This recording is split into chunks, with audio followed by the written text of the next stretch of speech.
لا شو الاشي الاصعب في غزة صعب وبرا اصعب يعني من هيك مرتب. والصعب كمان بالنسبه لاهل الضفه واهل غزه. I'm in the army. Like 20,000 حكومه الاحتلال ما بتاخر نفس المعاملات بيبقى Gaza. Gaza. هلا احنا الصراحه ما عمريش تعرفت على واحد من غزه بس it's the Hamas. You know the Hamas? I know Hamas. Hamas is the terrorists. They want to kill Israel.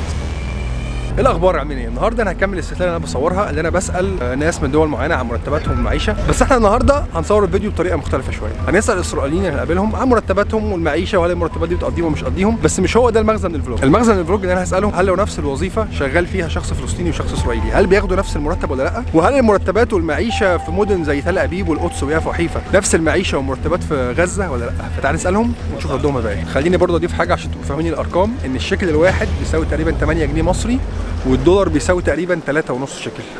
ثانية واحدة قبل ما نكمل الفيديو، أنا عايز النهاردة أتكلم على الناس المهتمة بالاستثمار أو العملات الرقمية أو البورصة بشكل عام. النهاردة جايب لكم منصة اسمها ايرون جروب. ايرون جروب اللي بيميزها إنها مناسبة جدا سواء كنت مبتدئ أو كنت محترف وبقالك فترة في مجال الاستثمار أو مجال البورصة. المنصة بتوفر أكتر من 500 أداة تداول عشان تحاول تعرفك الدنيا ماشية إزاي وتحاول تعرف كل أنواع التداول بتمشي إزاي فيها. المميز كمان فيها إن السحب بتاعها بيكون سريع جدا، يعني ما بتنتظرش وقت كتير عشان تحاول تسحب فلوسك اللي أنت عملتها. والمنصة كمان فيها مجموعة من الحسابات المناسبة لكل متداول، وبتقدم عروض ترويجيه جديده وفريده. المنصه كمان بتزداد شهره مع الوقت، فانت ممكن تتابع حسابهم على انستجرام عشان تكون على علم بالعروض التجريبيه اللي على طول بيحطوها على انستجرام. كمان هسيب لكم اللينكات بتاعتها لو انت حابب تخش في المنصه وتبتدي تستثمر، وممكن كمان تستفاد من خبرات الناس اللي استثمرت قبل كده سواء على حسابهم على انستجرام او على الصفحه الرئيسيه بتاعتهم. فاللي حابب يخش مجال الاستثمار عن طريق المنصه هتلاقوا اللينكات، ممكن تخشوا وتشوفوا العروض اللي عاملينها، وممكن تبتدي كمبتدئ، وفي حاجات في المنصه كده هتساعدك انك ازاي تبقى محترف مع الوقت. Israel. الحمد لله. الحمد لله تمام. انتوا منين؟ من القدس، من فلسطين. What do you do for a living? I'm an actor. I'm in the army. بيرسونال. اوكي. خليني هناك في القدس او في فلسطين عامه. احنا حاليا نشتغل في اوتيل، بس انا متعلم تمريض والاخ معالج علاج وظيفي. وظيفي. If I ask you how much money do you make per month, can you say that? Something like 11 or 7. From 7 to 11,000? No, me 11 to 11? 10 for 7. 17. 17. 10 عاد 17. 10 to 17,000 per month. In the army, I get 1,000 in month. 1,000 shekel. That's it? That's it. And you? 10,000. 10,000. 5500 شيكل تقريبا. تمام. وانت؟ على حدود تقريبا يعني 6,000 7,000 شيكل. تمام. هل الفلوس دي بتكفي للمعيشه في القدس ولا لا؟ هلا انت بتحكي عن الوظيفه اللي بشتغلها هلا ولا الوظيفه اللي انت شغالها؟ لا انا شغالها هلا. بتكفي لمعيشه اللي هي بتقدر تحكي الحد الادنى، يعني الحد الادنى، يعني بتدفع مثلا منهم ايجار قد ايه؟ يعني ايجار بدك تدفع اذا انت مستاجر، بدك تدفع يا سيدي العزيز حسب المنطقه طبعا، بس رينج من 2500 ل 4500 شيكل. And what is the average of normal salary? Normal salaries how much? 6. حبيبي. 6,000. 6.5. 6,500. And this money is enough for living? No. No? No. Okay, how much money do you need per month to live in? I think 12,000. 12,000 shekel. Yes. Your family Yep. need how much money they need per month? Like 20. 20,000. Yep. لو نفس الوظيفة دي شغال فيها شخص إسرائيلي وشخص فلسطيني، نعم. هل بياخد نفس المرتب ولا بتختلف؟ المرتب اليهودي او الفلسطيني بياخدوا نفس المرتب؟ لانه الحد تقريباً. الادنى للاجور في اسرائيل، الوظائف اللي تتبع هذا القانون اللي هو الحد الادنى، الكل بياخذ فيها تقريبا نفس الحد. هلا بتكون مثلا الشغله، خلينا نحكي حسب الوظيفه اللي انت بتشتغل فيها.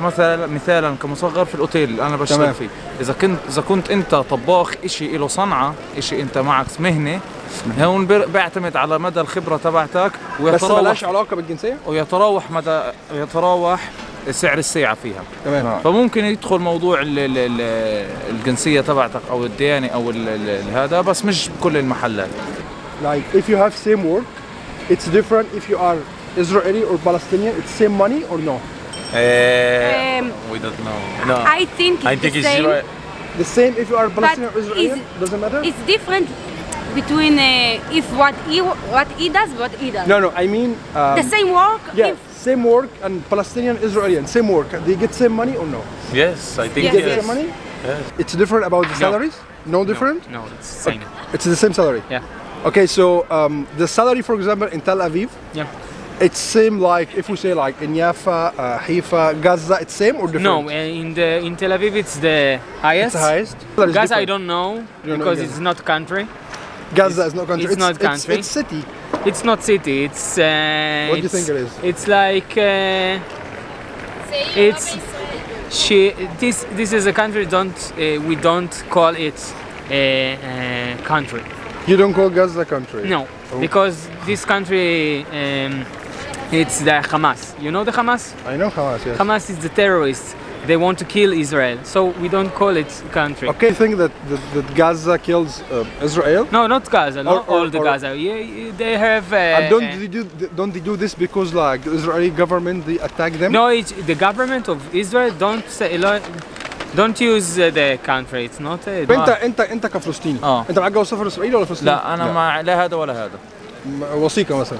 احنا عندنا وثيقه اسرائيليه اللي هي وثيقه سفر بس تمام. بتطلعنا من المطار. بنطلع فيزا بنروح نطلع فيزا. تمام. طيب انت بالوثيقه دي او الشخص الفلسطيني عامه يقدر يشتغل يشتغل في اي وظيفه ولا في وظائف ما يقدرش لا يشتغلها؟ انا اشتغل في اي وظيفه سواء كانت حكوميه مش حكوميه اي حاجه. بس كل ما تكون تعرف مؤهل لهذا الحكي. تمام. كل ما بتصير انت شيء في حكومي اكثر بصير في تجديدات اكثر من ناحيه امنيه، ايش وضعك عند المخابرات مش مخابرات، كل هاي الامور كل ما طلعت اكثر في الوظيفه اللي بتقرب اكثر لشيء حكومي صح، بتزيدها. اما الاشياء مثلا زي تمريض زي محاسبه زي هاي الاشياء لا. If you live in Tel Aviv or Jerusalem or Gaza, it's same money? Or No, Tel Aviv.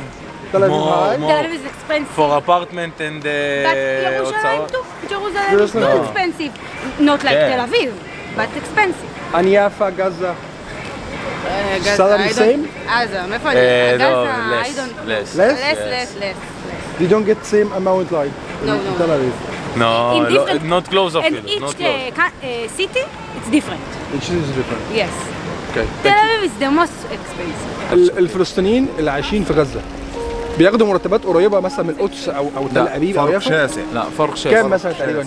هلا احنا الصراحه ما عمريش تعرفت على واحد من غزه بس انت طبعا بتوع غزة ما يقدروش يطلعوا بره غزة أكيد. وانتوا ما تقدروش تخشوا ما غزة. نقدر. عشان هيك احنا تقريبا ما بنعرفش حدا من غزه، بس بتقدر تحكي حسب ما انا بسمع يعني 1000 شيكل في الشهر، 1000 و 1500 شيكل في الشهر. كتير فرق لسه كبير. في فرق اقل كبير. لسه كمان.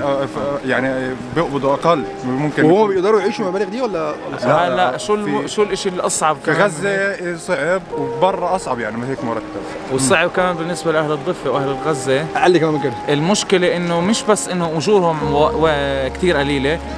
مثلا الاستاذ في الضفه خلينا نحكي معاشه 2500 شيكل ما بياخذ 2500 شيكل كمان دائما في نقص بالمصاري حجزوا على الرتوبات كمان بالضبط، على فبيعطوه نص المرتبات. المرتب تقريبا. ده كده فردة كده. فبصفي الاستاذ بيشتغل مثلا شغل في الصبح في استاذ وبالليل مثلا شيء ثاني او في العطله الصيفيه وهذا الشيء كثير بصير يعني. في بعرف اكثر من 4 اشهر ما اخذوا يعني ده للفلسطينيين بس ولا على شكل على الفلسطينيين الضفة الضفة. والغزة بالقدس وغزة. ما فيش تقريبا يعني حكومة الاحتلال ما بتأخر نفس المعاملات بيبقى معادلة بنك معاشات. نفس بس الناس اللي قاعدة الناس الناحية اللي التانية قاعدة هو في الوضع الضفة أصعب شوية. وبالهذا لهم وضع ثاني والمصاريف غير تختلف.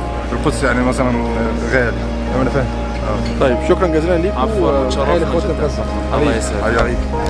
كنت اتمنى اصور مع ناس اكتر بس طبعا الموضوع يعني صعب جدا مش سهل لان انا بقالي تقريبا اسبوع بحاول اصور الفيديو ده وهم صعب انك تلاقيهم ولما تلاقيهم بيبقى قليل جدا منهم اللي حابب يصور بيبقوا خايفين مثلا مش حابين يصوروا فزي ما قلت كنت اتمنى اصور مع ناس اكتر بس هي دي الفكره اللي انا حبيت اعملها واتمنى تكون الفكره عجبتكم واشوفكم ان شاء الله في فلوجات جايه وفري بلس تايم.